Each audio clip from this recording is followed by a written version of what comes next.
Medina Munawwara जाने वालों के लिए या मदीना मुनव्वरा हाजिर होने वालों के लिए एक जो है वो शेड्यूल है। अगर आप इसको जो है वो सुनेंगे और तवज्जो से सुनेंगे तो आप इस अंदाज में भी मदीना मुनव्वरा में हाजिरी दे सकते हैं कि कौन से टाइम पर आपने क्या करना है। देखें, कब कोई दरे शाह पे तदबीर से पहुंचा, पहुंचा तो फकत खूबी तकदीर से पहुंचा, उस पर भी तेरा फैज अतम झूम के बरसा, तिश्ना जो तेरी बज़्म में ताखीर से पहुंचा। खुशकिस्मती आपको हिजाज मुक़द्दस ले आए तो अपने रोज़मर्रा के मामूलात तरतीब दें ताकि आसानी और तंदुरुस्ती के साथ वक्त गुजरे। मुनासिब समझें तो इस पर अमल कर लें जो मैं आपको बताने जा रहा हूं। नंबर 1, तहज्जुद के वक्त फजर से कम अज़ कम 1-2 घंटे पहले उठें, वुज़ू करें और हरम नबवी में हाजिर हो जाएं। नंबर 2, सबसे पहले बारगाह अक़दस में सलाम के लिए जाएं और बसद शौक सलाम पेश करें। बवक्त सलाम आपका दिल, ज़बान, आंखें हाजिर बारगाह होने चाहिए, किसी किस्म की गफलत ना हो। नंबर 3, सलाम से फारिग होकर मस्जिद पाक में दाखिल हो जाएं, नमाज तहज्जुद, नमाज तौबा, नमाज हाजात और कज़ा नमाजें वगैरह अदा करें। इसके बाद रुदु सलाम, तिलावत कुरान और दुआ में मशगूल हो जाएं। नंबर 4, फजर का वक्त हो जाए तो नमाज अदा करें, फिर गुंबद खजरा शरीफ पर नजरें जमाएं, इशराक तक दुरूद व सलाम, अज़कार, तिलावत व नात वगैरह का विर्द करते रहें। नंबर 5, नमाज इशराक अदा करके नाश्ता करें। अगर आपकी तबीयत इजाज़त दे तो अरबी खाने खाएं, खासकर यमनियों के खाने, क्योंकि ये सेहतमंद, हल्के फुल्के, मुनासिब कीमत और कम नमक मिर्च वाले होते हैं, जैसे किबदा, मकादिम, फूल, अदस, लहसा, अरिका, मासूब वगैरह सब नाश्ते में मुयस्सर आ जाते हैं। आप अपने ज़ौक़ के मुताबिक ले लें।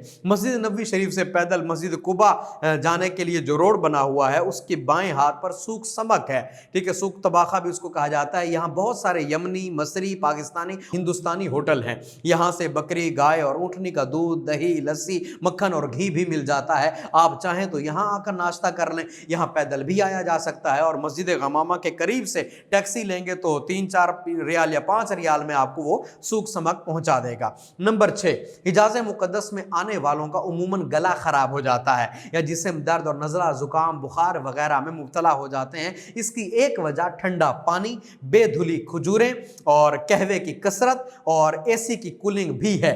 इसलिए पानी, दूध, लस्सी वगैरह नॉर्मल इस्तेमाल करें। जमजम शरीफ भी जो है वो गैर मुबर्रद हो वो इस्तेमाल करें, यानी जो ठंडा ना हो वो पिए। अच्छा, खजूरें धोकर या टिश्यू पेपर से अच्छी तरीके से साफ करके वो खाएं, क्योंकि ये स्प्रे शुदा होती हैं। एक वक्त में 3 या 5 खजूरें लें, ज़्यादा लेना चाहें तो 9-10 ले लें, बहुत ज़्यादा ना खाएं। चाय और कहवा भी मुनासिब मिकदार में पिएं और मस्जिद पाक में ज़्यादा देर बैठने के लिए ऐसी जगह का इंतखाब करें जहां कूलिंग कम हो। नंबर 7, नाश्ते से फारिग होकर अपनी रिहाइश गाह पर आ जाइए और पुरसुकून नींद लीजिए। ये तो 2-3 घंटे की नींद आपके लिए फ़ायदेमंद साबित होगी। नंबर 8, नमाज ज़ोहर के वक्त उठिए और नहा धोकर हरम नबवी में हाजिर हो जाइए। फिर कोशिश कीजिए कि ज़ोहर से लेकर इशा तक मस्जिद पाक में ही वक्त गुजरे। नंबर 9, इस दौरान कसरत से तिलावत कीजिए, ये रज़ाए महबूब का सबब है। और इसी तरह बाज़ बुज़ुर्गों ने लिखा है कि हम हिजाज़ मुक़द्दस से जो है वो मगरिब की तरफ, एक बुज़ुर्ग फरमाते हैं, मैं हिजाज़ मुक़द्दस से मगरिब की तरफ जा रहा था तो मिस्र में मुझे सैयद आलम सल्लल्लाहु अलैहि वसल्लम की ज़ियारत नसीब हुई। आप फरमाने लगे कि तूने मुझे बेचैन कर दिया है कि मेरा शहर छोड़कर चला गया। और हुजूर का ये फरमाना इसलिए था, वो बुज़ुर्ग फरमाते हैं कि मैं मदीना पाक में कब्र अनवर के साथ कसरत से तिलावत करता था। आप रहमतुल्लाहि तआला एक बुज़ुर्ग थे, उनके शागिर्द ने पूछा, उस्ताद साहब आपने कब्र अनवर के पास कितने कुरान पाक मुकम्मल किए? फरमाने लगे 1000 कुरान पाक पढ़े।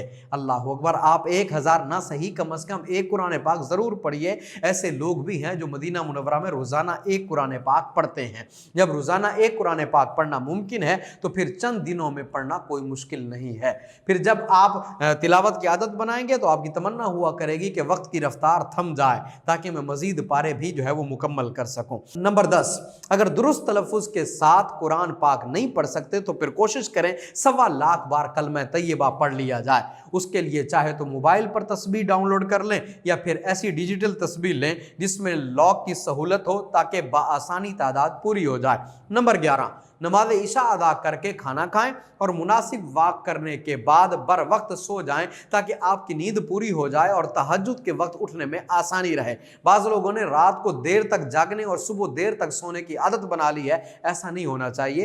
रात सोने के लिए बनाई गई है और दिन जागने के लिए बनाया गया है, क्योंकि अल्लाह का फरमान है, हुवल्लज़ी जअल लकुमुल लैला लिबासा वन्नौम सुबाता वजअलन नहारा नुशूरा। वही है जिसने रात को तुम्हारे लिए पर्दा और नींद को आराम बनाया और दिन को उठने के लिए बनाया। नंबर 12, मदीना मुनव्वरा में सबसे बड़ी ज़ियारत मकीन गुंबद खज़रा सल्लल्लाहु ताला अलैहि वसल्लम की है। इससे बढ़कर कोई ज़ियारत नहीं। आप अपना ज़्यादा वक्त यहीं गुजारें, अपने करीम के दर दौलत की ज़ियारत से दिल ठंडा करें और वो लम्हे याद करें जब हुस्न था उनका जलवा नुमा, अनवार का आलम क्या होगा, हर कोई फिदा है बिन देखे दीदार का आलम क्या होगा। जहां महबूब जलवा फरमा हो उस घर को देखते रहना भी कमाल मोहब्बत है। नंबर 13, मस्जिद नबी शरीफ के 4 नंबर दरवाजे से जब मस्जिद पाक में दाखिल हों तो दाएं हाथ छतरियां नजर आती हैं। उनके नीचे बैठने का अपना ही लुत्फ है।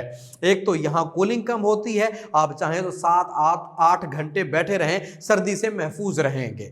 दूसरा, यहाँ बैठने से गुंबद खज़रा शरीफ भी निगाहों के सामने रहता है। जब आंख उठती है दर हबीब की ज़ियारत हो जाती है। फिर रियाजुल जन्ना और असहाबे सुफ़ा का चबूतरा, मुसलमानों की जो समझे एक पहली यूनिवर्सिटी है, वो भी सामने है और महराब व मिंबर को भी निगाहें चूमती रहती हैं। यहाँ बैठकर बचश्म नम ज़हूरी साहब का लिखा हुआ ये सलाम भी पेश कर सकते हैं, या रसूल अल्लाह तेरे दर की फिजाओं को सलाम, गुंबद खज़रा की ठंडी ठंडी छाओं को सलाम, वालिहाना जो तवाफ़ रोज़ा अक़दस करे मस्त व बेखुद वजद में आती हवाओं को सलाम, शहर तैबा के दरो दीवार पे लाखों दुरूद, ज़ेर साया रहने वालों की सदाओं को सलाम, जो मदीने की गली कूचों में रहते हैं सदा ता क़यामत उन फ़कीरों और गदाओं को सलाम, मांगते हैं जो वहां शाहो गदा है इम्तियाज दिल की हर धड़कन में शामिल उन दुआओं को सलाम। ज़हूरी खुश नसीबी ले गई जिनको हिजाज उनके अश्कों और उनकी इल्तिजाओं को सलाम।